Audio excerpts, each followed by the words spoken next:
নমস্কার বন্ধুরা, তোমরা সবাই কেমন আছো? আশা করি ভালো আছো।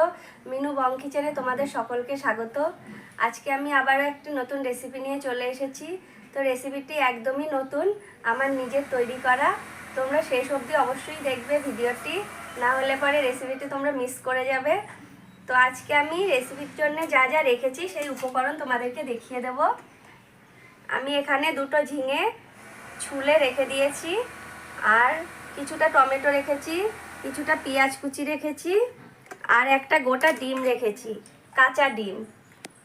আর এখানে আমি নিয়েছি ছোলার ডাল, পেস্ট করে রেখেছি। ছোলার ডাল ভিজিয়ে আমি সুন্দর করে পেস্ট করে রেখেছি।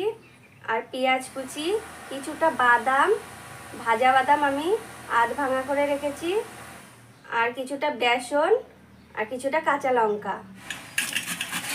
ঝিঙেগুলোকে আগে আমি কুড়িয়ে নেব, তারপরে আমি রান্নাটা শুরু করব।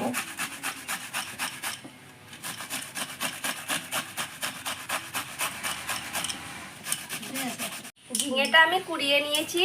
তো ঝিঙে কুড়ালে পরে অনেক জল ওঠে, তাই আমি জলটাকে বের করে নেব আগে। এই দেখো কতটা জল বেরিয়েছে। এই জলটা শুদ্ধ যদি আমি দিতাম তাহলে এই মাখাটা পাতলা হয়ে যেত। ঝিঙে থেকে জল ঝরে গেছে। এবার আমি ঝিঙে ডালের মধ্যে দিয়ে দেব। এবার আমি একে একে সব উপকরণগুলো মিশিয়ে নেব। এবার আমি একটা ডিম ফাটিয়ে নেব।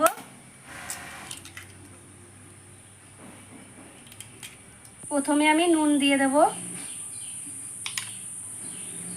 কাঁচা লঙ্কা কুচি দিয়েছি তাই আমি বেশি লঙ্কা দেব না, অল্প একটু লঙ্কার গুঁড়ো দিয়ে দিলাম, জিরে গুঁড়ো, ধনে গুঁড়ো, হলুদ গুঁড়ো, একটু আদা বাটা।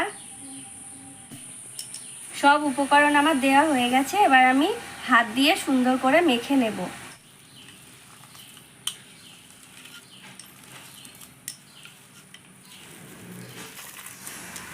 দেখতে হবে মাখাটা যেন নরম না হয়ে যায়, একটু শক্ত শক্ত হতে হবে। যদি নরম হয়ে যায় তোমরা তাহলে একটু বেসন মিশিয়ে নেবে। এবার আমি মাছের আকারে সুন্দর করে করে নেব।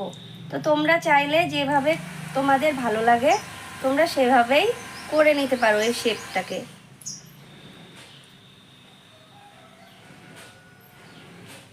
আমি এইভাবে করেছি, তোমরা চাইলে তোমরা বড়ার মতন করেও করতে পারো। যেভাবে তোমাদের ভালো লাগে তোমরা করে নেবে।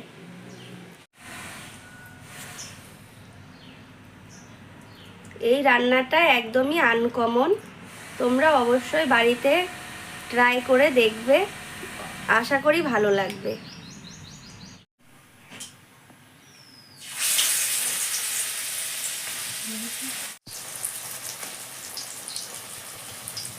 এবার আমি এক এক করে উল্টে নেব।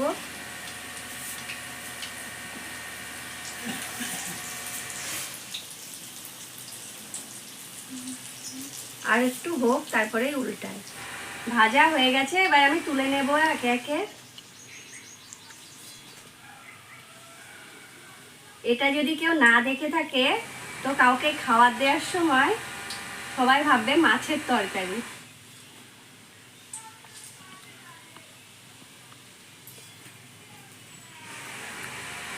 আমি সব বড়াগুলোকে এরকম শেপ করে ভেজে নিয়েছি, আর কড়াইতে তেলও দিয়ে দিয়েছি। তেলটা গরম হয়ে গেছে, এবার আমি তেলের মধ্যে গোটা জিরে দিয়ে দেব। তেলের মধ্যে এবার আমি পেঁয়াজ কুচি দিয়ে দেব।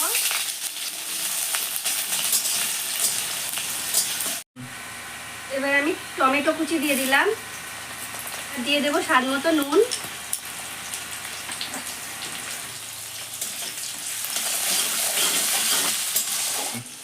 আমি এই রান্নাটির জন্য আগে থেকে জিরে, আদা, রসুন পেস্ট করে রেখেছিলাম মিক্সিতে।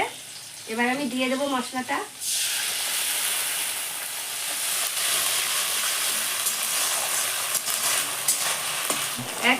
একে একে আমি সব গুঁড়ো মশলা দিয়ে দেব। জিরের গুঁড়ো দিলাম, দিয়ে দিলাম ধনে গুঁড়ো, কিছুটা লঙ্কার গুঁড়ো দিয়ে দিলাম, হলুদ গুঁড়ো দিয়ে দিলাম। সব মশলা দিয়ে আমি এবার কষিয়ে নেব। মশলাটা আমার কষা হয়ে গেছে, দেখতেই পাচ্ছ মশলাটা দিয়ে সুন্দর তেল ছড়িয়ে গেছে, তার মানে মশলা কষা হয়ে গেছে। এবার আমি পরিমাণ মতো জল দিয়ে দেবো। আমি বেশি জল দেব না, এটা একদম শুকনো শুকনো হবে।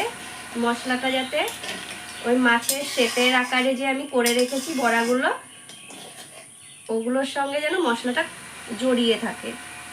এবার আমি এই বড়াগুলো ঝোলের মধ্যে দিয়ে দেব।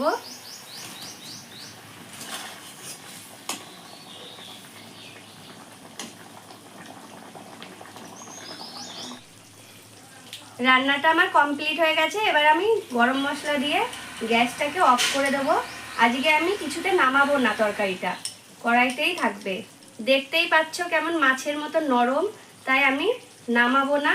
কড়াইয়ের থেকেই আমি এক পিস করে সবার পাতে সার্ভ করে দেব। আজকে এই ঝিঙের রেসিপিটা তোমাদের কেমন লাগলো? নিশ্চয়ই অসাধারণ লেগেছে। তোমরা বাড়িতেও এরকম করে ট্রাই করে দেখবে, অবশ্যই ভালো লাগবে। এই রেসিপিটি খুব সুন্দর আর দুর্দান্ত খেতে। তো ঝিঙে তো আমরা অনেকেই অনেক রকমভাবে খেয়েছি, এরকমভাবে হয়তো কখনোই খাওয়া হয়নি। এই রান্নাটা একদমই নতুন।